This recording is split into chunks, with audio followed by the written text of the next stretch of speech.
Now let's describe the upper limb. Look at this upper limb. So in the upper limb, remember we have three sections. This from your shoulder to your elbow, this is the arm or the brachial region.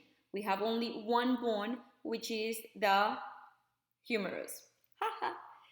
Okay, from the elbow to your wrist, this is the forearm or antebrachial region. It is okay in here, by the way, to say arm and forearm, but you have to be clear that when we're talking about the forearm, we're just talking about this section, and when we're talking about arm, we're talking about this section, okay? So in the forearm, we have two bones, the radius and the ulna. The radius is laterally located on the forearm. So if you put it like this, see that this is the thumb, is the antenna of the radius. Cool, right? And on the medial side, we have the ulna. And then we're going to describe the hand. Okay, same thing. I just have it here. So let me just show it to you. Right here. You're gonna start watching my pictures? No. Bye-bye. Okay, so right here in the upper limb, again, we have humerus, which is the bone of the arm or the brachium. And I don't have more space to write brachium. And from the elbow to the wrist, this is the forearm or the antebrachium. And then this is your hand or your manus. That's what we're going to describe in this section. Let's start describing the humerus, the funniest of the bones. How many times have I said that in these videos? It never gets old. So look at the humerus. Where is it? Here is the humerus. What type of bone is it? A long bone. Yep, it's a long bone, so it have a diaphysis and two epiphyses, the proximal and the distal epiphysis. The round head, this is pointing superiorly. So this is the proximal epiphysis, this is the distal epiphysis. Where you can see, and this is how to get oriented with the bone. You see that this looks like, for me, it looks like paws, right? The paws of a dog. So this is facing anteriorly, and we have two little fossas, 1 and 2. And on the back, posteriorly, we have only one fossa. That way you can know if you're seeing an anterior view or a posterior view. Anyways, I always put on the assessments, this is an anterior view, this is a posterior view, so just please read the directions of the questions. In there, it says if it's an anterior or posterior view. Now, so this is, let's see, a right humerus. How do I know? Well, look at this. See, right humerus, because this is pointing anteriorly and the head of the humerus is pointing medially. If I turn it like that, no, this is a right humerus. Okay, what are we going to describe in here? Let me put this, I prepare my, okay.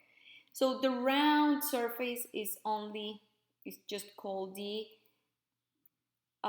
head of the humerus. And the head of the humerus, or humeral head, articulates with, you got it, the glenoid cavity of the scapula, okay? And form the, now it's not the shoulder joint anymore, it's the glenoid humeral joint. Glenoid humeral joint, okay? We'll describe later that joint. Okay, what else we're going to describe and the humerus? I don't know what is this, guys. It's something black in there. But do you see that, again, this is an anterior view, the lateral, this is medial where the head is, so lateral to the head, we can see these two ridges. See, one is big and the other one is little. So this is the greater and the lesser tubercle. And in between, can you see this groove? So since this groove, we call grooves fissures, and since this groove is located between 1 and 2 tubercles, we call it intertubercular fissure or sulcus. So it's going to be easy. Say it 3 times and it's going to get here. Teach it. That's what I make those videos for. I want you to teach it. That's how it gets here. You put it in a superficial area in your cortex and it's rapidly recalled.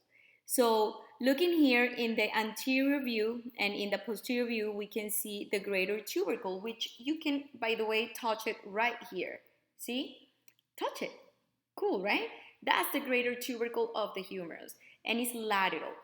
We cannot touch, we cannot touch the medial tubercle, the lesser tubercle, which is located medially. And I told you that in between the 2 tubercles, we find the intertubercular sulcus. Now, this sulcus or this groove is only found in the anterior aspect of the bone. Okay? Remember, we're describing all of this in anatomical position, just in case. How or why is this important? In between, right in here in the sulcus, the tendon of the biceps brachii, the muscle that you have right here in your anterior aspect in anatomical position of your arm, the tendon of that muscle passes through the intertubercular sulcus. Okay? Okie dokie. That's the things that we need to describe in the superior or proximal, epiphysis. The head, greater tubercle, lesser tubercle, intertubercular sulcus. By the way, when you are identifying structures on any quiz, assignment, discussion, test, practical, whatever, you need to be specific. As you might will see, we're going to describe numerous tubercles, numerous sulcus, numerous heads. So you need to name first the name of the landmark and then the name of the bone. So this is the head of the humerus. Let's move to the diaphysis. And on the diaphysis, you're going to find, can you see, I'm going to remove it a little bit. Can you see that ridge? That ridge. That's the deltoid tuberosity. That ridge. It's not something that, like other projections of bones. It's just an area of the bone, and in here is this. There is just elevated and roughed, and it marks the place for a muscle that is attached in there. And do you guess which muscle is it? The deltoid muscle. So deltoid muscle inserts here in the deltoid tuberosity, or attaches in there. Now, let's move to the distal epiphysis. Let's describe first the lateral side. The lateral side? How do you know that's the lateral? Dude, it's on the other side of the head. Contralateral to the head of the humerus. So, this round portion of, can you see? This round projection in here, that's the capitulum. And right above the capitulum, we have this little fossa, which is a depression, and that's the radial fossa. Okay? 2 things. Now, which bone did I tell you is located on the lateral side of your forearm? The radius. So, the capitulum is going to articulate with the radius in your forearm, and the radial fossa is right above that. And I want you to have these concepts very clear. You should watch this video at least 2 times, because during flexion, one part of the radius is going to fit right in there into the radial fossa. Let's describe now the lateral side of the distal epiphysis of the humerus. And we're going to start describing, the lateral Why did I start with the lateral? Okay, the lateral. Oh no, I'm finishing the lateral. Sorry. The lateral epicondyle was still on the side of the capitulum, the radial tuberosity, and the lateral epicondyle. Can you see that tiny piece of bone that is, protruding? It's not seen in here. In here, in the posterior view, is better seen. Uh, that's the lateral epicondyle. Can you see? Lateral epicondyle. Important to know because muscles from of your forearm attach in there. Now let's describe the medial aspect of the distal epiphysis of the humerus. So we're going to start describing. Can you see how different the capitulum is round? And look, the trochlea looks like a hemisphere. See, one side is flat and the other side is round. Can you see? That's the trochlea. Oh, like a T. Now, okay, that's the trochlea. And the trochlea is located medially on the same side of the head because it articulates with the ulna, which is the bone of your forearm that is located on the medial side of your forearm. Okay, superior or proximal actually to the trochlea, we are going to find the coronoid right here, the coronoid fossa. So this is the radial fossa, is lateral, and on the same side of the head, medially we have the coronoid fossa, right proximal to the trochlea of the humerus.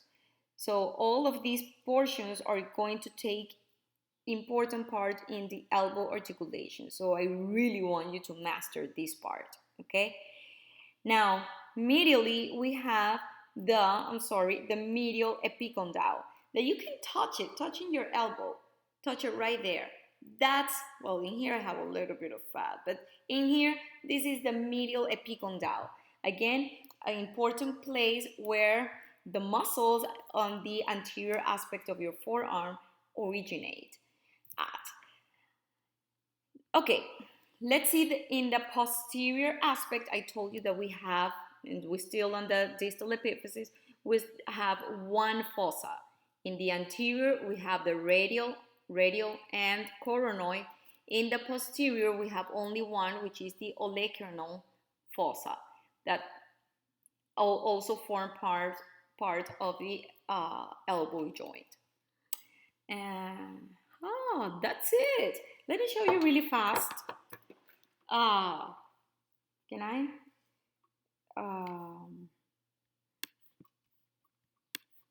Let's see if we can see something different in here. Humerus. Okay, so head of the humerus articulates with the glenoid cavity of the scapula to form the glenohumeral joint that we're going to describe in the next video. Look in here, this is the greater tubercle, and back here, that's the lesser tubercle. And right in between the two, there's the intertubercular sulcus. This is the deltoid tuberosity, where the deltoid inserts. This is a better view to see, look, the intertubercular sulcus between the greater and the lesser tubercle. Okay, here is the deltoid tuberosity, and look at that into the inferior epiphysis. Can I zoom in this? No. Okay, let me bring it down so we can see the entire bone. And keep in mind that this is medial because here's the head, and this is lateral. So this is the radius and this is the ulna. Now, this is the capitulum that articulates with the radius, and during flexion of the forearm, the head of the radial lands right in here in the radial fossa. Now, look at again, this is medial, this is lateral, this is radius, this is ulna. This section is the trochlea, and this is the ulna. And during flexion, this part of the ulna, the coronoid process, lands right in the coronoid fossa. Right here we have the lateral epicondyle, and this is the medial epicondyle that we can touch very easily in our in the elbow. And posteriorly, we can see in here the olecranon fossa, how it's receiving the olecranon of the ulna. I went ahead. That part of the ulna. Okay, so please study this bone at least 4 times because we're gonna need it. Okay, next video we are going to describe the glenohumeral articulation.